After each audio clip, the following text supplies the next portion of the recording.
બંધારણના ઘડવૈયા ડોક્ટર ભીમરાવ બાબાસાહેબ આંબેડકરની 123મી જન્મ જયંતિની ખૂબ જ ઉત્સાહ સાથે ઉજવણી કરવામાં આવી હતી। 14મી એપ્રિલ 1851ના દિવસે મધ્યપ્રદેશના ઇન્દોરમાં ડોક્ટર બાબાસાહેબ આંબેડકરનો જન્મ થયો હતો। જીવનભરના સંઘર્ષ બાદ એક દલિત યુવાને આ દેશનું બંધારણ બનાવ્યું હતું। આજે ભારતનું બંધારણ ડોક્ટર આંબેડકરના બંધારણથી જ કાર્યરત છે। આ મહાન વિભૂતિની 123મી જન્મ જયંતિની શહેરમાં ઉત્સાહભેર ઉજવણી થઈ હતી। રેસકોર્સ સ્થિત ડોક્ટર બાબાસાહેબ આંબેડકરની પ્રતિમાને પુષ્પાંજલિ અર્પણ કરાઈ હતી। વિવિધ વરિષ્ઠ સંસ્થાઓ, સંગઠનો તથા રાજકીય પક્ષો જન્મ જયંતિની ઉજવણીમાં જોડાઈ ગયા હતા। વડોદરા મહાનગર ભાજપ અનુસૂચિત મોરચા દ્વારા ભારત રત્ન ડોક્ટર ભીમરાવ આંબેડકરની 123મી જન્મ જયંતિના ઉપક્રમે રેલીનું પણ આયોજન કરવામાં આવ્યું હતું। ભાજપ કાર્યાલય ખાતે શરૂ થયેલી રેલીમાં શહેર ભાજપ પ્રમુખ ભરત ડાંગર, મેયર ભરત શાહ, જીવરાજ ચૌહાણ, કાઉન્સિલર સુરેન સોલંકી સહિત નરેન્દ્ર મોદીના હમશકલ સાથે મોટી સંખ્યામાં કાર્યકરો, અગ્રણીઓ રેલીમાં જોડાઈ ગયા હતા અને બાબા સાહેબ અમર રહોના નારા ગુંજાવ્યા હતા।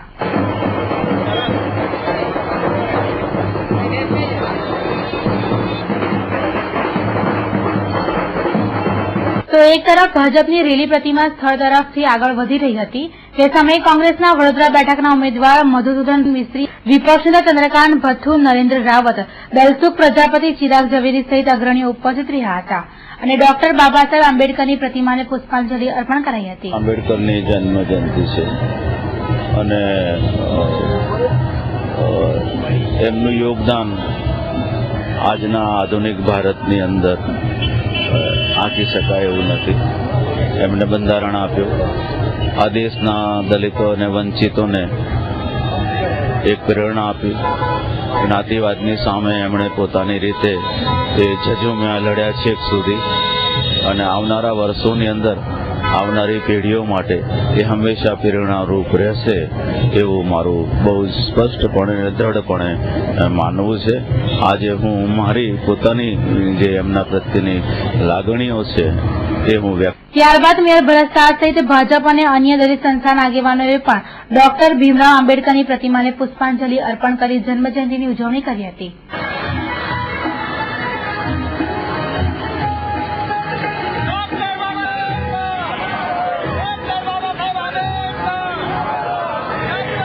ઉલ્લેખનીય છે કે શહેર ભાજપ પ્રમુખ ભરત ડાંગરે કોંગ્રેસ પર પ્રહાર કરતા કોંગ્રેસ દ્વારા પ્રોટોકોલનો ભંગ કરવામાં આવ્યો હોવાનો આક્ષેપ કરવામાં આવ્યો હતો।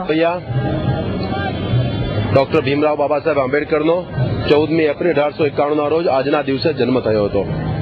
એની યાદરૂપે ભારતીય જનતા પાર્ટી અનુસૂચિત મોરચા દ્વારા દર વર્ષે પદયાત્રા કરીને જન જન સુધી બાબાસાહેબ આંબેડકરનો સંદેશો પહોંચવાના આશયથી વહેલી સવારમાં ચાલીને એમની પ્રતિમાને પુષ્પાર્પણ કરવામાં આવે છે। એમનામાંથી પ્રેરણા લઈને આગામી દિવસમાં આગામી પેઢી આ બંધારણનું સન્માન કરે।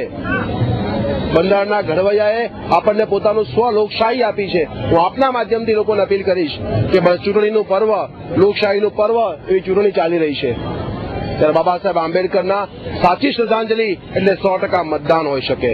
બંધારણનું સન્માન કરવા માટે, લોકશાહીનું સન્માન કરવા માટે સૌ સાથે મળીને 30મી એપ્રિલે 100% મતદાન કરી। જે લોકોએ બાબા સાહેબ આંબેડકરને પહેલી ચૂંટણી હરાવીને ગૌરવ અનુભવ્યું હતું એ જ લોકોએ આજે બાબા સાહેબ આંબેડકરને દ્વારા જે બંધારણ, જે પ્રોટોકોલ મૂકવામાં આવ્યો છે તેનો ભંગ કરીને બાબા સાહેબે સૌ પ્રથમ હાર પહેરાવ્યા છે। મારું આ મિત્રોને પૂછવું છે કે સંસ્કારી નગરીમાં બહારથી આવેલા આયાતી લોકોને પ્રોટોકોલની ખબર ન હોય સમજી શકાય છે। જે લોકોને મહિલાઓનું સન્માન કરતા આવડતું નથી, પ્રોટોકોલની મર્યાદા આવડતી નથી, એવા લોકોને આ સંસ્કારી નગરીના શિક્ષિત અને સમજુ નગરજનો 30મી તારીખે બોધપાઠ શીખવશે અને એવો બોધપાઠ હશે કે ભવિષ્યમાં ક્યારે કોઈ બાબા સાહેબનું અપમાન નહીં કરે।